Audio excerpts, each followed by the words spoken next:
안녕하십니까. 언제나 소비자편에서 방송하는 콘스탄트 김의 티스와 함께 돈 버는 아카데미. 이번 시간에는요, 돈 버는 절세가 되겠습니다.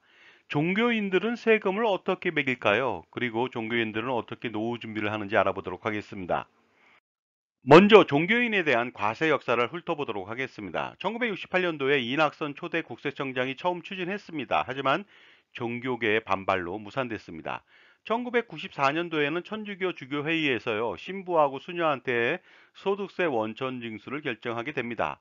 2002년도에는요, 대한성공회도 마찬가지가 되겠습니다. 2012년도에 기획재정부가 과세를 추진했으나 어떻습니까? 대선으로 무산됐습니다.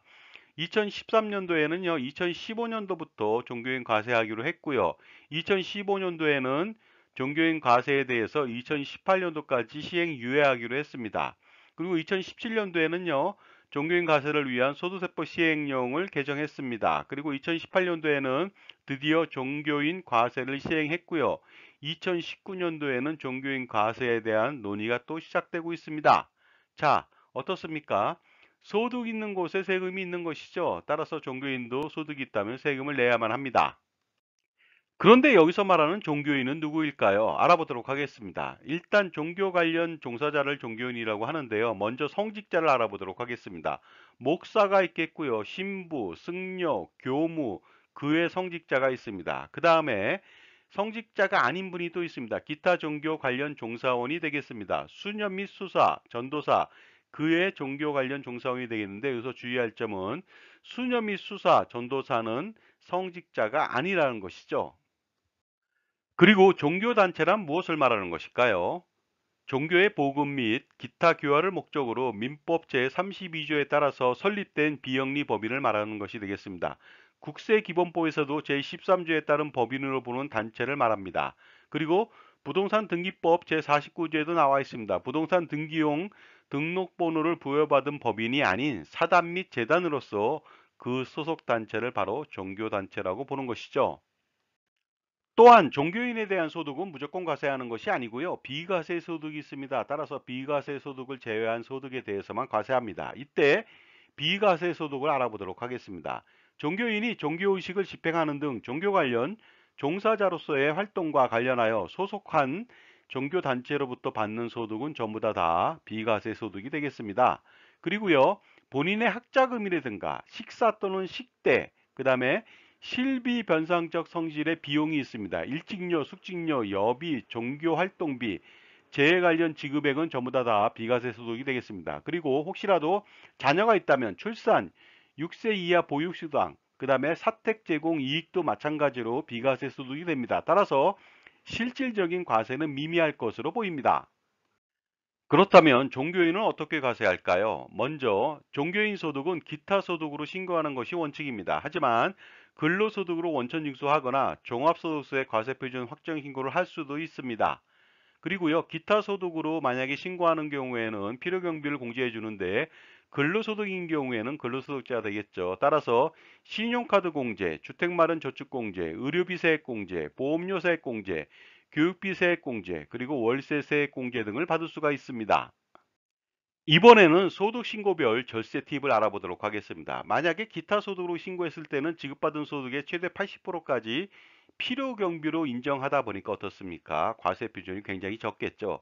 근로소득으로 신고했을 때는 근로소득 과세 체계가 적용이 됩니다. 또한 근로소득 또는 기타 소득으로 신고하더라도 요건 충족 시에는 근로장려금 등 소득 지원 혜택을 받을 수가 있습니다.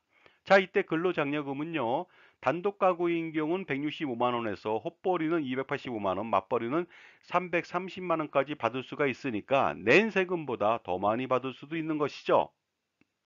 기타 소득으로 신고하는 경우에는 필요경비를 공제해주고 있는데요. 자세히 알아보도록 하겠습니다. 이때 필요경비는 수익금액에 따라 달라집니다. 수익금액은요, 비과세 소득은 또 제외가 되니까 실질적으로 수익금액이 좀 적겠죠. 자, 수익금액 2천만 원 이하일 때는 소득의 80%나 필요경비로 빼줍니다. 2천만 원 초과 4천만 원 이하일 때는 1,600만 원 플러스 2천만 원 초과분의 50%를 빼주고요. 4천만 원 초과 6천만 원 이하일 때는 2,600만 원 플러스 4천만 원 초과분의 30%나 공제를 해주고 있습니다. 그리고 6천만 원을 초과하는 경우에는 3,200만 원 플러스 6천만 원 초과분의 20%나 공제해 주다 보니까 어떻습니까? 실질적으로 세금은 별로 내지 않습니다. 예를 들어서 2천만 원일 경우에는 재반 공제 후 400만 원에 대해서 6.6%만 내면 되겠습니다. 4천만 원일 경우에는 1,400만 원에 대해서 6.6% 내면 되겠고요. 그 다음에 6천만 원일 경우에는 2,800만 원에 대해서 최대 16.5%만 내면 되겠습니다. 만약에 원천 징수를 하는 경우에는 소득 신고를 해야 되거든요. 알아보도록 하겠습니다. 종교단체가 원천 징수를 하는 경우에는 매달 소득에 대해서 원천 징수를 하고요. 다음 달 10일까지 신고 납부하면 되겠습니다. 그런데 만약에 종교단체가 반기별 납부를 신청한다면 연 2회에 신고 납부가 가능합니다. 7월 10일하고 1월 10일 날 원천 징수를 하면 되겠습니다. 그리고요, 종교단체가 원천 징수를 하지 않는 경우에는 종교인은 다음해 5월 달에 종합소득세 신고를 확정 신고하면 되겠습니다. 자, 그렇다면 원천 징수 절차를 알아보도록 하겠습니다. 직전월 1일부터 31일까지 종교인한테 소득을 지급하죠. 이때 원천 징수를 떼고요. 2월 10일까지 원천 징수에 대해서 납부를 하면 되겠습니다. 그 다음에 다음해 2월 말에 연말정산을 하고요. 그 다음에 3월 10일까지 지급 명세서를 제출하면 되겠습니다. 자세한 사항은 바로 이 박스를 통해서 알아보시기 바랍니다. 만약 종교인이 소득에 대해서 절세를 원한다면 소득 신고 방법을 잘 선택하면 되겠습니다. 예를 들어서 재반 소득 공제하고 세액 공제가 많을 경우에는 근로소득으로 신고하고요. 그렇지 않을 경우에는 기타 소득으로 신고해서 필요 경비를 공제받으면 되겠습니다. 자, 지금까지 제 정보가 도움이 되신다면 무료 구독하고 좋아요를 부탁드리겠습니다. 그리고 특히 멤버십 회원 가입을 통해서 보다 다양한 혜택을 누려보시기 바랍니다. 예를 들어서 컨설팅 피의 30% 할인 등의 혜택을 받아보시기 바랍니다. 감사합니다. 계속하겠습니다. 종교인에게 있어서 절세보다 더 중요한 것은 노후 준비가 되겠습니다. 따라서 기타 소득으로 신고하는 경우에는 국민연금 보험료를 최대 53만 1,000원을 납부하면 되겠습니다. 이때 이렇게 납부한다면 무료 장애보장도 받을 수가 있겠죠. 특히 배우자가 있는 경우에도 마찬가지로 최대 53만 1,000원의 국민연금 보험료를 납부하면 노후 준비로 손색이 없을 것으로 보입니다. 신부의 경우에는 연금이 나오니까 노후생활비가 지원 가능합니다. 하지만 목사나 스님은 불가하기 때문에 반드시 자기 손으로 준비해야 되겠죠. 그리고 또한 성직자도 자산 관리를 잘해야 되는데요. 자산 관리의 핵심 포인트는 바로 이것이 되겠습니다. 은퇴 자산의 지속적인 투자를 위한 노후생활비 마련이 가장 중요합니다. 따라서 성직자도 불필요하고 비효율적인 보험이나 아니면 기타 금융상품에 대해서 평가 분석을 받은 이후에 정비, 해지하는 것이 가장 좋겠습니다. 그래서 가처분 소득을 극대화한 이후에 효율적인 투자를 지속하면 되겠습니다.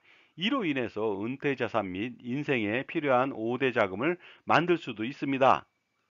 자, 지금까지 종교인에 대한 과세 방법에 대해서 말씀 나눴고요. 절세 유령하고 그다음에 종교인도 나중에 노후 준비를 어떻게 해야 되는지 거기에 대해서 알아봤습니다. 감사합니다.